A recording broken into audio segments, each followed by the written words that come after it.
नमस्कार, इस वीडियो के साथ मैं हूं पूजा सिंह। लोकसभा चुनाव में तमाम पार्टियां अपने अपने गठजोड़ के साथ जुटी हुई हैं ताकि संसद तक का रास्ता आसान हो जाए। विपक्षी पार्टियों के पास बीजेपी को घेरने और बीजेपी के साथ जाने, यही दो एक रास्ते बचे हैं। इंडिया अलायंस में तो पहले ही दिन से कुछ भी ठीक नहीं चल रहा। कांग्रेस के साथ सीट बंटवारे को लेकर पहले ही कई पार्टियों ने इनकार कर दिया।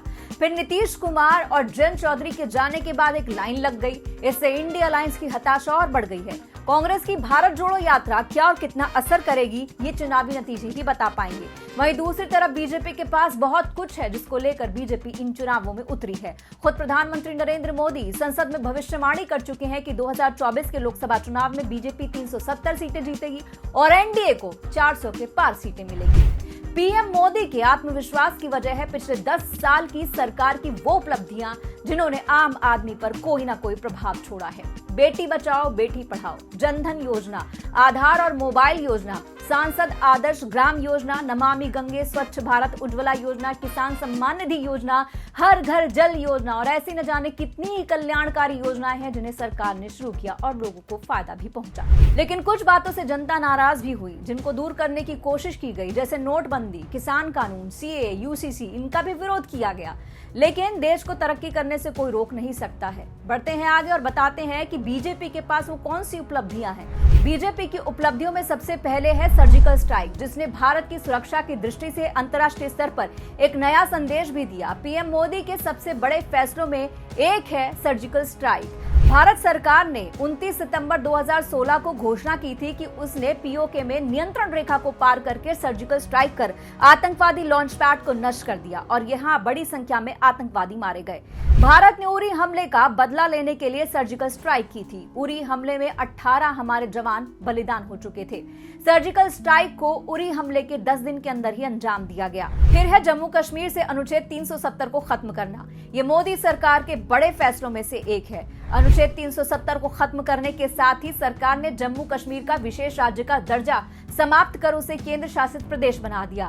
इसके अलावा लद्दाख को भी एक केंद्र शासित प्रदेश बनाया गया। बीजेपी ने 2019 लोकसभा चुनाव के अपने संकल्प पत्र में अनुच्छेद 370 को हटाने का वादा किया था। जम्मू कश्मीर में अब 890 केंद्रीय कानून लागू होते हैं। अब बात करते हैं नागरिकता संशोधन अधिनियम की। नागरिकता संशोधन अधिनियम को 2019 में संसद में पास किया गया था। इसका उद्देश्य पाकिस्तान, बांग्लादेश, अफगानिस्तान से आए अल्पसंख्यकों को भारत की नागरिकता देना है, जिनमें हिंदू, सिख, ईसाई, पारसी, जैन और बौद्ध हैं। अल्पसंख्यकों में मुसलमानों को शामिल नहीं करने को लेकर देश भर में आंदोलन शुरू किया गया। इसके बाद बात करते हैं 3 तलाक कानून की, जिसे लागू करना बीजेपी सरकार का एक बड़ा फैसला था। मोदी सरकार 2.0 के सबसे अहम फैसलों में है 3 तलाक को आपराधिक कृत्यों में शामिल करना। संसद में 3 तलाक विधेयक को पारित करवाकर सरकार ने 3 तलाक की शिकार महिलाओं को बड़ी राहत दी। 3 तलाक कानून को मुस्लिम महिला विवाहों पर अधिकारों का संरक्षण अधिनियम 2019 कहा जाता है। 3 तलाक विधेयक को 1 अगस्त 2019 को संसद में पारित करवाया गया। 3 तलाक को तलाक के बिद्दत भी कहा जाता है। इसमें मुसलमान पुरुष अपनी बीवी को 3 बार तलाक बोलकर छोड़ देता है, उसको तलाक देने की वजह भी नहीं बतानी पड़ती। 3 तलाक कानून को लागू करने का उद्देश्य मुस्लिम महिलाओं को सशक्त बनाना और इस प्रथा पर रोक लगाना था। फिर आता है जीएसटी। मोदी सरकार ने 1 जुलाई 2017 को देश में गुड्स एंड सर्विस टैक्स यानी कि जीएसटी को लागू किया। जीएसटी अप्रत्यक्ष कर है। माल और सेवा कर अधिनियम 29 मार्च 2017 को संसद में पारित किया गया। जीएसटी का मुख्य उद्देश्य देश में एक टैक्स सिस्टम को लागू करना था। फिर आती है उज्ज्वला योजना। पीएम मोदी की सबसे बड़ी योजनाओं में से एक है उज्ज्वला योजना। इस योजना के तहत गरीब घर की महिलाओं को मुफ्त में गैस सिलेंडर प्रदान किए गए, जिससे उन्हें धुएं से आजादी मिली। इस योजना की शुरुआत 1 मई 2016 को हुई थी। फिर है किसान सम्मान निधि योजना। इस योजना को 1 दिसंबर 2018 को लागू किया गया। इस योजना के तहत खेती करने लायक जमीन रखने वाले किसानों को 6,000 रुपए प्रति वर्ष दिए जाते हैं। ये राशि 4-4 महीने में 3 किश्तों के रूप में किसानों के बैंक अकाउंट में डाली जाती है। इस योजना का उद्देश्य किसानों की वित्तीय जरूरतों को पूरा करना है। फिर है आयुष्मान भारत योजना। आयुष्मान भारत योजना भी सरकार की महत्वाकांक्षी योजना है। इस योजना के जरिए 10 लाख गरीब परिवारों का हर साल 5 लाख रुपए तक का इलाज मुफ्त किया जाता है। इस योजना को साल 2018 में लागू किया गया। इस योजना का लाभ उन्हें मिलता है जिनका आयुष्मान कार्ड बना होता है। इस योजना को पीएम जन आरोग्य योजना के नाम से भी जाना जाता है।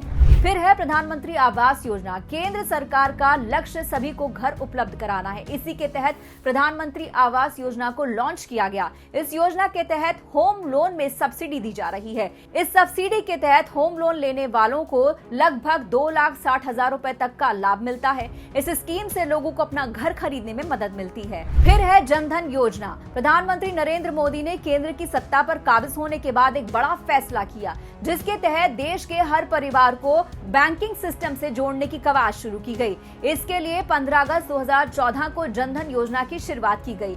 अब तक देखा जाए तो सरकार इस योजना को जमीनी स्तर पर जिस तरह से लागू कर चुकी है, ये पूरी तरह से सफल साबित हुई है। इसके बेनिफिशियरीज की संख्या लगातार बढ़ रही है। 2022 में जहां 45 करोड़ से ज्यादा बैंक खाते खोले गए थे, वहीं आंकड़ा बढ़कर 48.99 करोड़ तक पहुंच चुका है। और बीजेपी की सबसे बड़ी उपलब्धियों में है भव्य राम मंदिर में रामलला की प्राण प्रतिष्ठा, जिसने पूरे भारत में एक अलग ही अलग जगाया।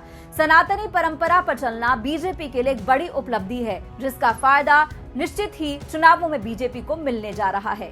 तो इस वीडियो पर आपका क्या कुछ कहना है, क्या कुछ आपकी राय है, कमेंट बॉक्स में जरूर बताइएगा। नमस्कार।